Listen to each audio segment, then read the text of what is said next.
Kau sedang apa? Bisik Arif. Aku tidak sengaja, bisik Raisa juga. Frans melirik ke samping, apa ada wajahmu menempel di belakang jasku Raisa? Raisa dan Arif melihat ke punggung Frans. Ada tuan, jawab Arif terkikik. Frans melepaskan jasnya lalu melemparnya ke Raisa yang gelagapan menangkapnya.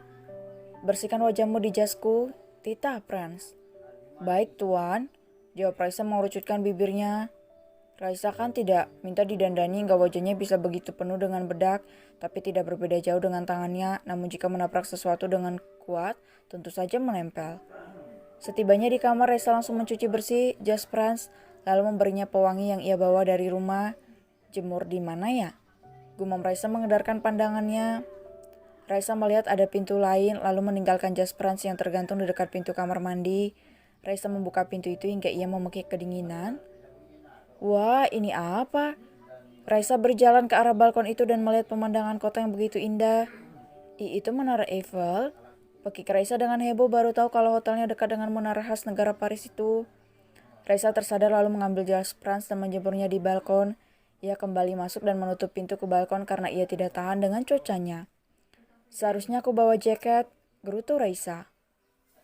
Seperti yang dikatakan Frans, mereka bertiga tertidur pulas di kamar masing-masing sampai siang. Raisa merasa kasur itu begitu empuk dan luas hingga dirinya merasa bebas saat tidur di sana, malah keenakan sampai bangun kesiangan. Hah? Jam 11 lewat? Pekik Raisa kaget melihat jam dinding. Raisa menghubungi keluarganya dan ternyata ada perbedaan jam di sana dengan di tempatnya kini. Walaupun ponsel Raisa tidak semahal milik Frans, tapi setidaknya miliknya sudah bagus. Sejak Raisa bekerja di perusahaan Frans, semua keperluan ekonominya terpenuhi, walau kadang ada kurang tapi dicukup-cukupi. Rayola begitu kagum dengan kamar Raisa. Ia begitu heboh saat Raisa menunjukkan menara impian adiknya itu tak jauh dari tempat tinggalnya. Wah, Tuan Frans baik sekali kak. Biasanya penginapan dekat menara itu sangat mahal, apalagi menghadap menara itu pasti lebih mahal. Raisa hanya tersenyum, adiknya hanya menebak-nebak saja karena menurutnya semua ini kebetulan saja. Adik-adik Raisa begitu kagum pada Frans yang baik, juga iri pada kakaknya yang bisa pergi ke negara itu. Tapi diam-diam mereka juga senang. Ibu Leli bisa melihat sinar bahagia Raisa yang ada di sana, seolah melepas penat setelah bekerja banting tulang sejak Raisa berumur 17 tahun, tamat SMA. Rijo meminta kakaknya untuk menikmati semuanya dan lepaskan semua beban yang ada di pundak Raisa selama beberapa hari. Rijo ingin kakaknya bahagia di sana walau hanya dalam hitungan hari. Raisa tersenyum senang berlari ke arah kamar mandi dan membersihkan dirinya di dalam bathtub. Walau cukup lama, Raisa coba-coba akhirnya bisa mengumpulkan air di dalam bathtubnya. 1 jam kemudian, loh, cara buang airnya gimana ya? Gumam Raisa celingukan memegang semua benda di dekat bathtub itu, hingga senyumnya melebar melihat air di dalam bathtub telah menyusut sedikit demi sedikit. Setelah berganti pakaian, Raisa yang terasa lapar memakan kue yang Frans berikan tadi malam hingga lidahnya meleleh. Wah, ini kuenya enak sekali. Jadi oleh-oleh di rumah kayaknya bagus. Senyum lebar Raisa begitu semangat sampai ia merasa kenyang. 1 harian mereka hanya tidur, sedangkan Frans sudah ada yang mengantarkannya makanan. Itu sebabnya ia memberikan kedua pekerjanya makanan ringan dan kue untuk mengganjal lapar mereka di siang hari. Ada apa tuan? Tanya Raisa menyembulkan kepalanya melihat Frans. Ayo makan malam, ajak Frans dan Arif di belakang Frans. Raisa pun mengangguk dan berlari ke dalam kamarnya mengambil ponselnya. Barulah ia mengikuti Frans dan Arif. Kita makan di mana tuan? Tanya Arif. Hari ini kita makan di resto hotel ini saja, besok kita akan jalan-jalan. Hah? Cengok Arif dan Raisa. Kenapa kalian ada di negara ini kan? Sekalian saja aku ajak berkelana. Asal kalian tahu aku ini seorang pengembara hampir semua negara sudah aku datangi. Alhasil mereka bertiga makan di resto seperti biasa. Raisa masih kesulitan makan dengan sendok. Garpunya yang lumayan besar dan tebal tidak seperti miliknya di rumah. Apa saya boleh makan pakai tangan tuan? Tanya Raisa dengan serius dan itu terlihat lucu. Raisa, kamu tidak melihat mereka semua makan pakai sendok, bisik Arif.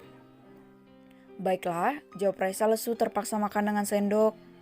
Frans hanya melirik sekilas, jika kau percaya diri makanlah pakai tangan, tapi cuci tanganmu dengan bersih. Raisa tersenyum lebar sedangkan Arif hanya bisa menepuk jidatnya dengan Raisa, walau dirinya kampungan tapi tidak sekampungan Raisa. Selama 2 hari ke depan, Frans membawa Raisa dan Arif berkelana ke tempat-tempat bersejarah di Prancis. Mereka tak bisa menahan diri untuk tidak berfoto ria di setiap tempat itu. Bahkan Raisa yang jarang berfoto pun ikut berfoto, hingga di hari ketiga Frans membawa mereka ke Menara Eiffel. Wah, Raisa dan Arif bersorak senang. Frans terlihat santai saja karena ia sudah pernah ke tempat ini. Jadi saat Frans tiba di negara ini hanya ingin lihat-lihat saja, itu pun jika ada perubahan. Ayo ke Gembok Cinta, ajak Frans. Mereka berlari mengikuti Frans hingga mengikuti orang-orang di sana yang percaya akan mendapatkan jodoh jika memasang gembok khusus dan melempar kuncinya ke taman. Siapa yang menemukan itu adalah jodoh mereka dan akan dipertemukan. Berbeda jika berpasangan akan dibuang ke air di depannya. Lebih baik aku simpan saja. Batin Raisa tersenyum lebar memasukkan kunci itu ke tas kecilnya. Dan Frans melihatnya hanya bisa menahan senyum. Sungguh Frans membuat mereka senang. Apalagi kini Frans mengendarai kapal sewaan. Raisa yang paling heboh seperti baru saja terlahir kembali tanpa ada beban dirinya. Cukup lama mereka berlibur alias bersenang-senang hingga hari ini. Frans meminta mereka tidur puas esok hari supaya bisa kembali ke Indonesia keesokan harinya lagi dalam keadaan segar. Raisa menceritakan kegiatannya pada adik-adiknya. Rijo yang paling senang karena akhirnya kakaknya bisa bahagia. Mereka akhirnya mengerti Frans memang pria yang bisa membuat kakaknya bahagia dan semakin berharap pria itu akan menjadi belahan jiwa kakaknya. Indonesia, bagaimana? Tanya Frans tertawa mendengar sahutan semangat mereka. Hari ini cukup melelahkan karena perjalanan, jadi istirahatlah kalian. Karena besok-besok kalian berdua akan lebih sibuk dari yang lainnya. Aku harap kalian bekerja keras untuk calon rekan bisnis kita yaitu Tuan Teenage. Dengan begitu kalian akan aku beri uang yang banyak.